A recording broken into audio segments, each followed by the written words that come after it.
Hi everyone, you're watching the Cook and Eat Show. I'm your host, Dibble, and today we're going to look at what's in my fridge. Magically, I had taro root, bell peppers, squash, bok choy, and Chinese broccoli. We're making yam rice. I'll link the recipe below.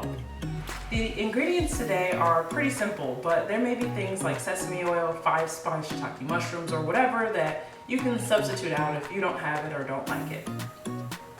I randomly bought taro root at the store, even though I had no idea what to do with it.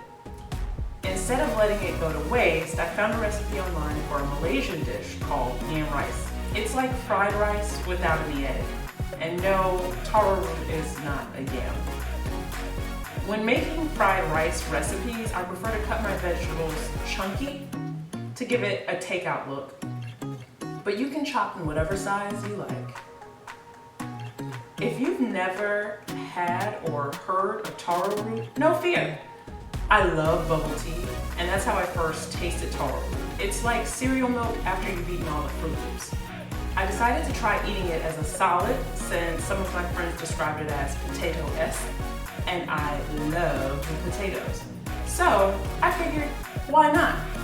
The finished product came out amazing.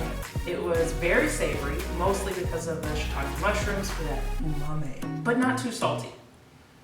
Also, for my side dish, I used bok choy and Chinese broccoli. I just cut off the ends of the greens, then kind of sauteed, kind of steamed them with soy sauce and garlic. Very simple, very yummy. If you don't have those, then any leafy green of choice will work just fine. Just eat your greens. Overall, I would make this again.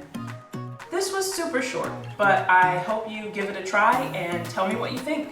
Till next time, keep eating.